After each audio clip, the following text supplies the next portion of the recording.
तो अगर सरकार बदल जाएगी तो फिर ये कैसे T5 होगा? ये बात का जवाब देना चाहिए लोगों को। कौन लोग हैं जो निर्णय करते हैं कि एसटीटी की परीक्षा नहीं होगी, और कौन लोग हैं जो मुख्यमंत्री जी को ट्वीट करने पर कि टीआरई 5 के पहले होगी। टीआरई 4 में भी अगर हम लोग को मौका नहीं दिया जाएगा तो हम लोग किस लिए डिग्री लिए थे? अगर यानी कहने का मतलब मंडे को, जो मुझे जानकारी है कि मंडे को एक उच्च स्तरीय मीटिंग होने वाली है, मंडे को, सोमवार को बड़ी मीटिंग होने जा रही है। हाँ, होने जा रही है मुख्य सचिव के कार्यालय में। वहाँ पर शिक्षा विभाग और बीएससीबी के तमाम बड़े लोग मौजूद रहेंगे। अभ्यर्थी हटने को तैयार नहीं थे कि हमारी डेलीगेशन टीम आएगी तब हटेंगे। हमने उनसे बोला भी कि हम शांतिपूर्ण तरीके से यहाँ प्रदर्शन कर रहे हैं। नमस्कार, हमारा नाम है समरीन और आपने देखना शुरू कर दिया है लाइव सिटीज। देखिए, आप बखूबी जानते हैं कि एक बार फिर से पटना की सड़कों पर आंदोलन नहीं बल्कि महाआंदोलन हुआ था और इस बार का मुद्दा था स्टेट की परीक्षा। आपने देखा था कि किस तरह से अभ्यर्थियों ने पटना की सड़कों को जाम कर दिया था, लेकिन अब भी कई तरह के सवाल हैं जो लगातार पूछे जा रहे हैं। सबसे बड़ा सवाल यही बना हुआ है कि क्या वाकई में बीपीएससी टीआरई 4.0 के पहले हो जाएगी स्टेट की परीक्षा, और दूसरा बड़ा सवाल ये बना हुआ है कि क्या वाकई में मुख्यमंत्री नीतीश कुमार इन अभ्यर्थियों की सुनेंगे, क्या इन्हें गुड न्यूज, अच्छी खबर, खुशखबरी देंगे क्या। लेकिन सबसे पहले आप इस फ्रेम को देखिए, क्योंकि इस फ्रेम में आपको एक तरफ नजर आ रहे होंगे विकेश, दूसरी तरफ आपको नजर आ रही होंगी खुशबू पाठक, एक तरफ आपको नजर आ रहे होंगे छात्र नेता सौरभ, लेकिन आपको एक तरफ नजर आ रहे होंगे एस्टेट वाले अभ्यर्थी भी। तो आइए फिर इन लोगों से सीधी बातचीत करते हैं, क्योंकि सवाल बहुत सारे हैं। शुरू विकेश हम आपसे करेंगे। देखिए, हमने देखा था कि 7 तारीख को पटना की सड़कों पर आप लोग उतरे थे, लेकिन क्या कारण है, क्यों उतरे थे? देखिए, छात्र मांग कर रहे थे कि एसटीटी का परीक्षा, जो पात्रता परीक्षा होता है, उसमें उसका आयोजन किया जाए। चूंकि 2023 में जो है अंतिम बार आयोजन किया गया था, अभ्यर्थियों के सामने से टीआरई 2 और टीआरई 3 का वैकेंसी जो है निकलते चला गया। आयोग के अध्यक्ष, बीएससीबी के आयोग के अध्यक्ष जो उनके तरफ से बयान दिया गया था कि प्रत्येक वर्ष 2 बार जो है एसटीटी की पात्रता परीक्षा का आयोजन किया जाएगा। पहला पात्रता परीक्षा का आयोजन मार्च महीने में किया जाएगा और दूसरा पात्रता परीक्षा का आयोजन सितंबर महीने में किया जाएगा। लेकिन देखिए कि 2 साल हो गया है, अब सितंबर आने ही कितने बार हुई परीक्षा? एक बार भी अभी तक नहीं हुआ है। क्या बात कर रहे हैं, 2 सालों में एक बार भी नहीं हुआ है। इसीलिए तो अभ्यर्थियों का आक्रोश है कि टीआरई 4 में भी अगर हम लोग को मौका नहीं दिया जाएगा तो हम लोग किस लिए डिग्री लिए थे। अगर कोई डिग्री लेता है, अगर उसको लाभ ही नहीं मिले तो किस लिए कोई डिग्री लेगा। तो इसलिए अभ्यर्थियों का मांग है कि टीआरई 4 में जो है, टीआरई 4 वैकेंसी से पहले या तो आप स्टेट का आयोजन कराइए, न तो दूसरा तरीका है कि स्टेट वाले अभ्यर्थियों को जो है, जो पास आउट नहीं किए एपियर होंगे, उनको जो अपियरिंग में मौका दिया जाए कि ताकि जो है टीआरई 4 में वो छात्र जो है अपना भागीदारी दे सके, शिक्षक बनने का उनको जो है एक मौका मिल सके। खुशबू, हम आपसे भी जानना चाहेंगे। हम आपकी लगातार कई तस्वीरें देख रहे हैं और हमने देखा कि आप तो बैरिकेडिंग के ऊपर चढ़ गई थी, खूब गुस्से में दिखाई दे रही थी। खुशबू को लेकिन डर नहीं लगता? एक बात तो है ना। जी बिल्कुल डर नहीं लगता, और जेल जाने के बाद जब बीपीएससी प्रोटेस्ट में हमको भेजा गया था, उसके बाद से तो और भी डर खत्म हो गया। और छात्र हित की बातें करते हैं और कानून के अंदर में रहकर बातें करते हैं, और फिर भी प्रशासन, पुलिस लाठीचार्ज जो करती है हमारे अभ्यर्थियों पर, जो कि गलत है। और रहा डर, कानून के अंदर रहकर अपनी बातों को मांगते हैं, रखते हैं, लेकिन कहाँ रहती हैं? प्रतिबंधित क्षेत्र में बार बार जाने की कोशिश करती हैं। हमने जो 7 तारीख का आयोजन हुआ था उसमें कहाँ प्रतिबंधित क्षेत्र था, मैंने गया था, कोई भी अभ्यर्थी ऐसा बता दे कि। लेकिन लगातार वहां पर जितने भी अभ्यर्थी मौजूद थे सब यही कह रहे थे कि सीएम हाउस तक जाएंगे। हाँ, अगर बात को मानी नहीं जाएगी तब हम सीएम हाउस तक जाएंगे। ये बार बार बातों पर जिक्र किया जा रहा था कि हम जो प्रदर्शन कर रहे हैं, अगर हमारी डेलीगेशन टीम जो गई है और वहां से पुष्टि करती है कि हमारी बात को मान ली गई है, तो आगे हम नहीं बढ़ेंगे। अगर बात को नहीं मानी जाती है तब हम प्रतिबंधित क्षेत्र के आगे निकलते हैं।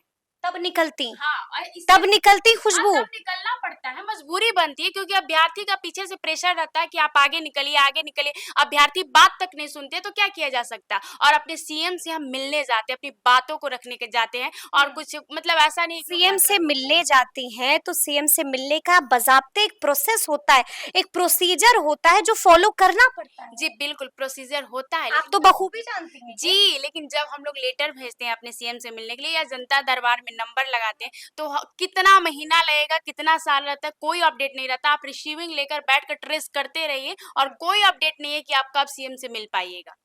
ये हालत हो जी जाती है। बिल्कुल। लेकिन हमने ये भी देखा कि जब एक डेलीगेशन मुख्य सचिव से मिलने गया तो उसके बाद वहां पर लाठी चार्ज भी हुई थी, जूते से अभ्यर्थी को पीटा भी गया था, मारा भी गया था।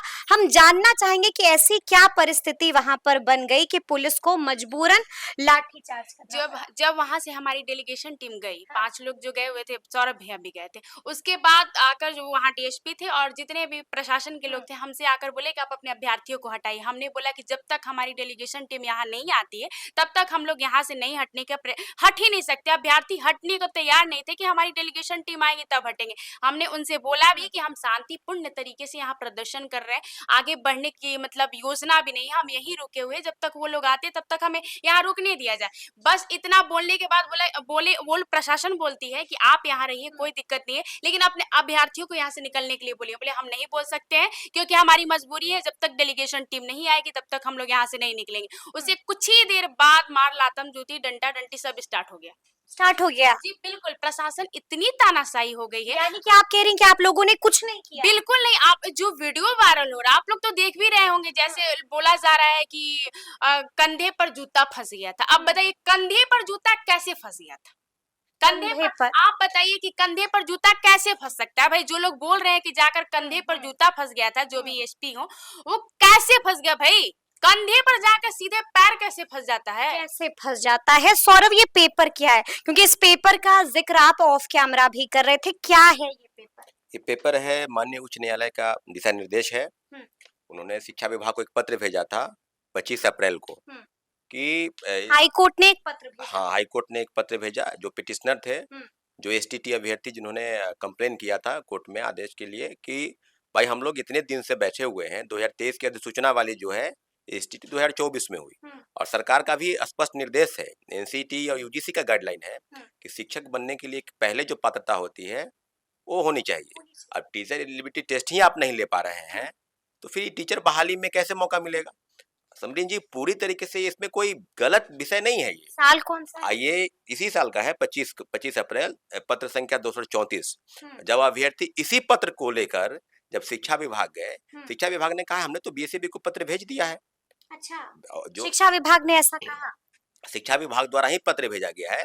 तो शिक्षा विभाग का जो पत्र है, अगर बीएसएबी और शिक्षा विभाग के बीच में जो डायरेक्शन है, क्योंकि पत्र भेजो तो इसका मतलब ये हुआ ना कि भाई अब अग्रता करवाएं, आपको करना है। हाँ। क्योंकि कोर्ट का भी आदेश है। ठीक है। तो ये बेशर्मी की हद देखिए समरीन जी कि कोर्ट के आदेश का अवहेलना है। कोर्ट के माननीय उच्च न्यायालय, जहां पर कोई भी व्यक्ति अगर जाता भी है, कोर्ट से ऊपर कौन हो सकता है? कोई नहीं है। कोई नहीं है समरीन जी। लेकिन ये जो बीच खेल जो चल रहा है कि कौन लोग हैं जो निर्णय करते हैं कि एसटीटी की परीक्षा नहीं होगी, और कौन लोग हैं जो मुख्यमंत्री जी को ट्वीट करने पर कि टीआरई 5 के पहले होगी, इसके विषय में तो होना चाहिए। क्या मुख्यमंत्री जी को बताते ना भाई कि हम कब लिए हैं अंतिम परीक्षा एसटीईटी की, तो उनको कहना चाहिए कि 2024 में जो लिए हैं वो 2023 वाली परीक्षा है, तो 2024 में लिए। अगर आप 2 साल से लगभग 2 साल होने वाला है, अगर आपने नहीं लिया है, तो जो लाखों लाख अभ्यर्थी हैं, अब देखिए शिक्षा मंत्री क्या कह रहे हैं कि मेरे पास 4 लाख अभ्यर्थी जो है। गलत कहाँ कह रहे हैं? थोड़ा अगर आप भी इस विषय पर सोचिएगा तो आपको लगेगा कि शिक्षा मंत्री जायज बात कह रहे हैं। सौरभ यही ना कह रहे हैं कि अगर आप लोग इसी तरह से जिद कीजिएगा तो अभ्यर्थियों का नुकसान हो जाएगा, बीपीएससी टीआरई 4.0 में फिर देरी हो जाएगी और फिर चुनाव के बाद कराना पड़ेगा, यानी कि उनका बड़ा नुकसान हो जाएगा आप लोगों की जिद की वजह से। नहीं समरीन जी, नुकसान का आप जो जिक्र कर रहे हैं शिक्षा मंत्री के 4 लाख अभ्यर्थी जो हैं, तो अभ्यर्थी तो ये भी चाह रहे हैं ना, जो परीक्षा आप नहीं ले पाए, जो कंडक्टिंग बॉडी खुद हाथ पीछे खींच रही है, और खामियाजा छात्र क्यों भुगते भाई? हर साल आपको कराना है एसटीईटी की परीक्षा, हर बार करानी है, 2 बार करानी है, आप तो एक बार भी नहीं करा पाए हैं। आप समझिए 23-25 सेशन, 22-24 सेशन, बीएड, डीएलएड और जो पीजी पोस्ट ग्रेजुएट है उनकी संख्या कितनी है? 3 लाख, 3.5 लाख, कई कई 4-4 लाख भी बताते हैं। अगर उनकी परीक्षा आप करा लेते या कराएंगे अगर, तो उनको एक रास्ता मिलेगा। समरीन जी, मामला यहाँ है, डोमिसाइल नीति पर मामला फंसा हुआ है। ये सरकार अगर निर्णय किए कि हम डोमिसाइल नीति लागू करेंगे, टीआरई 4 के साथ शुरू कर रहे हैं, तो जब अपॉर्चुनिटी ही नहीं मिला, जब एसटीटी की परीक्षाएं कंडक्टिंग बॉडी नहीं कराई, बीएससी भी नहीं करा पा रही है, तो फिर आखिर अब आपके पास 4 लाख अगर है तो 5 लाख हो जाएंगे। आप समझ नहीं रहे, आप समझ नहीं रहे सौरभ। मेरा अब भी आपसे प्रश्न यही है कि अगर बीपीएससी टीआरई 4.0 के पहले एस्टेट की परीक्षा ली जाएगी तो उसमें देरी हो जाएगी। देखिए समरीन जी, दो अपियरिंग रास्ता में है। करवा दिया जाए। अपियरिंग में करा दिया जी, जाए। अगर टाइम लगेगा, लेट होगा, डिले होगा तो अपियरिंग में करवा दिया जाए। परीक्षा जो है समरीन जी, 2 रास्ता है। हम लोगों ने मुख्य सचिव को भी कहा है कि पहली बार की एसटीटी की परीक्षा और बीएससी भी जो टीआरई 4 की परीक्षा है, आप दोनों का साथ-साथ भी कर सकते हैं, या आप अपियरिंग वाले को मौका है, या हमने कहा। आप इतना आसान समझते हैं कि दोनों का साथ-साथ कर ऐसा हुआ है समरीन जी, आसान नहीं है, बिल्कुल आसान है, बहुत मुश्किल भी नहीं है। कोई गड़बड़ी हो जाएगी फिर आप लोग हंगामा कीजिएगा। देखिए समरीन जी, टीआरई 1 में ऐसा हुआ है। नहीं हुआ है ठीक है, लेकिन फिर कोई गड़बड़ी हो जाएगी। कोई गड़बड़ी नहीं है। हड़बड़ी में गड़बड़ियां होती रहती हैं सौरभ। देखिए तो अब जब जिक्र करेंगे समरीन जी सभी चीजों का, हाँ। तब तो कई मामले सामने आ जाएंगे गड़बड़ी का। हम्म। आज डोमिसाइल नीति जिसका मुख्यमंत्री जी ने लागू किया है, तो डोमिसाइल नीति क्यों हटा था, इसका भी तो जिक्र हो जाए। क्यों हटा था भाई? इस पर हम जाएंगे, लेकिन हम आपसे भी जानना चाहेंगे, आप एस्टेट वाले अभ्यर्थी जी हाँ, एस्टेट के हम अभ्यर्थी हैं। हैं? जी चेहरे पर तनाव दिख रहा है, बिल्कुल। तनाव में है? जी बिल्कुल तनाव में है। क्यों है तनाव में? तनाव में इसलिए है क्योंकि हमने अपना एस्टेट जो पिछला दिया है वो 9-10 का दिया था, और उस समय हम एमए नहीं थे, लेकिन आज हम एमए हो गए हैं 1 साल पहले, तो हमें मौका क्यों नहीं मिलना चाहिए? ये गलती मेरा तो नहीं है कि सरकार जो एग्जाम नहीं ले रही है, हम तो एग्जाम देने के लिए तैयार हैं, लेकिन सरकार हमारा एग्जाम नहीं ले रही है। सरकार ने ये बात कहा कि हम एस्टेट का एग्जाम पहले लेंगे, उसके बाद ट्री 4 का एग्जाम होगा। जून में सरकार के द्वारा ये बात कही गई, फिर सरकार बैकफुट पर आती है 1 महीने बाद, और अब कह रही है कि हम ट्री 5 से पहले एस्टेट लेंगे और ट्री 4 को जो है वो इसी तरह कंडक्ट करेंगे। तो आप बार बार तो वही तो थोड़ा सा सब्र रखिए ना। नहीं, सब्र रखने का कोई दिक्कत नहीं है, लेकिन सब्र रखने का सरकार ये हमें आश्वासन दे दे कि 2026 में वो निकलेगा एग्जाम, ये बात हम सरकार का कैसे विश्वास कर लें? आप बताइए। मुख्यमंत्री ने ट्वीट कर दिया है, तो वही मुख्यमंत्री, टीआरई 5.0 से पहले होगी एस्टेट अच्छा, की तो मैडम परीक्षा। तो वही मुख्यमंत्री हैं जिन्होंने ये बात को भी कहा था कि हम एस्टेट का एग्जाम ट्री 4 से पहले लेंगे, तो उन्होंने तो नहीं लिया। तो ये बात हम कैसे मान ले, भविष्य वाला बात हम कैसे मान ले कि वो बात ये कह रहे हैं? चाहते क्या है? चाहते ये है कि हमारा एस्टेट का एग्जाम हो, हम ये चाहते हैं कि ट्री 4 से पहले एक बार एस्टेट का एग्जाम हो। अगर नहीं माना गया आपकी बात, आपने सुना कि शिक्षा मंत्री ने क्या कहा, तो फिर क्या कीजिएगा? देखिए, करेंगे, हम कुछ नहीं कर सकते। हमारे यहाँ 3 छात्र नेता बैठे हुए हैं, हाँ। जिसमें सौरभ भैया जो है उनका नंबर हाँ। बहुत दिन से लगे हुए हैं, तो हमारे तो सुनने वाले यही लोग हैं। हम जैसा ये दिशा निर्देश देंगे, हाँ। उस अनुसार हम फिर आगे काम करेंगे। इन्होंने कहा कि आना है, हाँ। 4 तारीख 5 तारीख जो भी है, हम सब लोग ने आया। हाँ। फिर ये कहेंगे कि नहीं मंडे को आना है। ये तो निकल लेंगे, लेकिन फंसिएगा आप, एफआईआर आप पर होगी। मतलब ये भविष्य पर आपके खतरा मंडराएगा। तो भविष्य पर तो ऐसे भी हमारा खतरा मंडरा रहा है। भविष्य तो ये तो हमारा- छात्र नेता है, ये तमाम लोग, ये लोग तो निकल जाएंगे, लेकिन आपका तो क्या होगा? मैडम, तो भविष्य में हमारा खतरा तो पहले से ही ना है, नौकरी मिल ही नहीं रहा है, तो ये भविष्य अच्छा कहाँ है? हम 10 साल से बेरोजगार बैठे हुए हैं। अब बताइए कि एस्टेट, हम बीएड पास किए हैं आज से 2 साल 3 साल हो गया, 2023 में ही पास कर लिए हैं, और 2023 के जो है वो अप्रैल में ही हम पास कर लिए हैं। आज जो है चल रहा है 2025 और आ गया है महीना अक्टूबर का। अब सरकार जो है, हो सकता है कि ऐसा कि सरकार जो है 3 महीने में दूसरी सरकार आ जाए, तो अब वो सरकार कैसे इस सरकार की लायबिलिटी लेगी कि नहीं, सरकार ने बोला है नीतीश कुमार ने, तो हम आगे स्टेट का इस एग्जाम बात का भी डर सता रहा है। जी बिल्कुल। इस अब बात का सरकार, डर आप सता बताइए रहा कि अगर मान लीजिए सरकार, आप खुद सोचिए इस बात को कि अगर सरकार हमारी बदल जाती है, अब होना या ना होना वो तो आगामी चीजें हैं, तो अगर सरकार बदल जाएगी तो फिर ये कैसे ट्री 5 होगा? है। ये बात का जवाब देना चाहिए लोगों को। इस पर भी सोचना चाहिए। बिल्कुल, हम आप ही के पास आ रहे हैं। हमने आपका एक वीडियो देखा और वो वीडियो खूब वायरल हो रहा है, और उस वीडियो में आप कहते हुए दिखाई दे रहे हैं, सुनाई दे रहे हैं कि तमाम अभ्यर्थी एक बार फिर से आंदोलन की तैयारी में जुट जाएं। आपका ही वीडियो था जी ना? बिल्कुल, हमने आह्वान किया है कि हाँ। संभवतः जो है 17 या 18 तारीख को हम लोग जो है फिर से रोड पर उतरेंगे और इस बार जो है कम से कम 50,000 की संख्या में हम लोग उतरेंगे, क्योंकि शिक्षा मंत्री जिस तरीके से बयान दे रहे हैं, खुद आईपीएस ऑफिसर रहे हैं, आईपीएस ऑफिसर रहने के बावजूद भी इस तरीके से कैसे बयान दे सकते हैं कि टीआरई 4 में नहीं मौका दिया जाएगा, टीआरई 5 में छात्रों को मौका दिया जाएगा। आप एनडीए गठबंधन के जो नेता लोग हैं वो बोले कि 2025 का विधानसभा चुनाव हम नहीं लड़ेंगे, 2030 में लड़ेंगे, 30 में भी तो आपको मौका मिलेगा।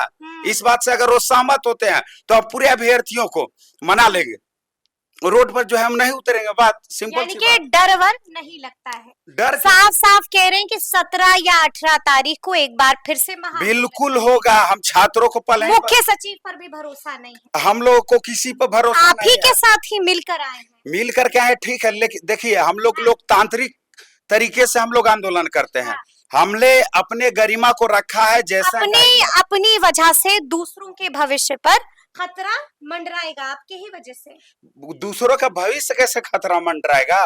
खतरा मंडराएगा उन नेताओं का जो युवाओं को बर्बाद कर रहे हैं, युवाओं के भविष्य को बर्बाद किया जा रहा है। इन युवाओं के बदौलत ही सत्ता में बैठे हुए हैं। हर प्रोटेस्ट में एफआईआर का धमकी जो मिलता है, धमकी क्या मिलता है खुशबू, आप बखूबी जानती हैं, आप तो जी बिल्कुल, लेकिन ये बहुत गलत है। जो भी अभ्यर्थी होते हैं वहां जाते हैं, क्या वो दंगा करने जाते हैं? वो अपनी मांग को रखने के लिए जाते हैं, और वो भी शांतिपूर्ण तरीके से, क्योंकि उन्हें पता है कि हमारा यहाँ करियर बर्बाद होने वाला। ठीक है, हम छात्र नेता है, ये भी छात्र नेता, ये भी छात्र नेता, 10 केस हम पर लगता है, उससे कोई फर्क नहीं पड़ता। लेकिन केस लगने के बाद अगर हमारे अभ्यर्थियों की बात मानी जाती है तो चलो भाई केस डाल लेंगे। लेकिन ये क्या है, फालतू का केस, कुछ हो भी नहीं रहा है जब हम आगे बढ़ ही नहीं रहे हैं अपने। ये लोग तो लड़के हैं, आप लड़की हैं खुशबू। ये अब दायरा खत्म हो चुका है, समानता का अधिकार है और लड़का लड़की में अंतर करना। लेकिन समाज वही है, समाज लोग वही हैं। कुछ तो लोग कहेंगे, लोगों का 4 लोग 40 बातें उस बात को छोड़कर, क्योंकि भारत के स्वतंत्रता संग्राम में भी बहुत सारी महिलाओं ने योगदान दिया था। इंदिरा गांधी ये सोचती कि फ्यूचर हमारा गंदा होने वाला या अच्छा होने वाला, तो वो भारत का प्रधानमंत्री बनकर पाकिस्तान से बांग्लादेश को अलग नहीं करती। तो ये सोच अब खत्म होना चाहिए कि हम लड़की हैं और हम युवाओं के लिए आवाज नहीं उठा सकते। ठीक है, लेकिन सौरभ हम आपसे जानना चाहेंगे कि आपने मुलाकात की है मुख्य सचिव से, आप बाहर आए और आपने कहा कि हम संतुष्ट हैं, आप भी संतुष्ट हैं? निश्चित रूप से समरीन जी, मेरे आह्वान पर ही ये जो चल रहा है एसटीटी प्रोटेस्ट, मेरे ही डिसीजन पर सब फैसला लेना है। आखिर किन किन दिशाओं में प्रोटेस्ट कैसे आगे बढ़ेगा, मुख्य सचिव ने क्या कहा। मुख्य सचिव की बातों के साथ हम लोग 4 लोग और गए थे, उसमें 2 महिला भी थी और 2 और लोग थे। मुख्य सचिव ने कहा है कि हम आप 3 दिन का समय हमको चाहिए और बीच का रास्ता निकालेंगे। समझिए जी, देखिए टीआरई 3 का जो अंतिम रूप से कब तक इंतजार कीजिएगा? मंडे को तक इंतजार करेंगे। यानी कहने का मतलब मंडे को, जो मुझे जानकारी है कि मंडे को एक उच्च स्तरीय मीटिंग होने वाली है। मंडे को, सोमवार को बड़ी मीटिंग होने जा रही है। हाँ, होने जा रही है मुख्य सचिव के कार्यालय में। वहां पर शिक्षा विभाग और बीएससीबी के तमाम बड़े लोग मौजूद रहेंगे, क्योंकि एक डिसीजन लेना है। क्योंकि सारे लोग ना कह चुके हैं, क्योंकि आपने देखा शिक्षा मंत्री ना कह चुके हैं, अभ्यर्थियों के बीच में काफी गुस्सा है समरीन जी। नीतीश सरकार झुकेगी लगता है, सीएम नीतीश ऐलान करेंगे लगता है, सीएम नीतीश गुड न्यूज देंगे लगता है। देखिए, इसमें झुकाने की कोई बात सवाल नहीं है समरीन जी। डोमिसाइल नीति पर अगर हम लोग की लड़ाई पहले से थी तो नीतीश सरकार आज उसी विषय पर आ गई, जब पूरा खामियाजा छात्र अभ्यर्थी भुगत लिए। आपने ना डोमिसाइल नीति से फर्जी सर्टिफिकेट बनाकर लोग बहाल हो गए, टीआरई 1 से लेकर टीआरई 3 तक। और टीआरई 3 का जो अंतिम जो परीक्षाएं हुई उसके आयोजन और टीआरई 4 के बीच 1.5 साल का समय बीत गया है समरीन जी। तो एसटीटी की परीक्षा क्यों नहीं करवा लेते भाई? यानी कि मंडे तक इंतजार कीजिएगा। मंडे तक इंतजार करेंगे, उसके बाद क्या कीजिएगा? मंडे के अंतिम, इन्होंने तो कह दिया 17 और 18 तारीख। नहीं, सहमति से डिसीजन लिया 17-18, देखिए अब वही बात हम कहेंगे, 17 हो 18 हो या 20 हो, वो तय होगा डेट। आप जान लीजिए कि मंडे को इंतजार कर रहे हैं, मंगलवार को सुबह तक कुछ फैसला अगर अंतिम रूप से नहीं आ जाता है तो आपको हम पहला बता देंगे। पहला डेट का अनाउंसमेंट जो होगा मंगलवार को हम करेंगे। लेकिन इतना जरूर है कि अब पीछे नहीं हटेंगे। पीछे नहीं हटेंगे, क्या कहिएगा? पीछे तो बिल्कुल नहीं हटना है, क्योंकि ये हमारे भविष्य का सवाल है। अगर पीछे अभी हम हट गए तो भविष्य में किसी भी तरह का सरकार से हम मांग नहीं कर सकते हैं। तो इसीलिए हटने का सवाल नहीं है। जो भी होगा और जो भी दिशा निर्देश इनके द्वारा दिया जाएगा, हम लोग उसका अक्षरशः पालन करें। कितने अभ्यर्थी जुटेंगे? कम से कम इस बार तो देखिए कि 15,000 20,000 लगभग थे अभ्यर्थी। तो अब इस अगले बार जो है इससे कम से कम तो दुगना रहेंगे ही, दुगना क्योंकि रहेंगे। बिल्कुल इसमें कोई पीछे दो नहीं राय, हटेंगे। बिल्कुल दो राय नहीं है, चलिए न चलिए। पीछे न जो है कहीं जाना है। बस अगर आह्वान किया गया तो यहाँ हम सब मौजूद रहेंगे। सब मौजूद रहेंगे, तो अब देखना होगा कि आगे आगे इस मसले पर क्या कुछ होता है। तो फिर ये पूरी बातचीत आपको कैसी लगी है, कमेंट करके हमें जरूर बताइएगा। तो ऐसे तमाम अपडेट्स के लिए बिल्कुल ऐसे ही हमारे साथ बने रहिएगा और देखते रहिएगा लाइव सिटीज। बहुत शुक्रिया।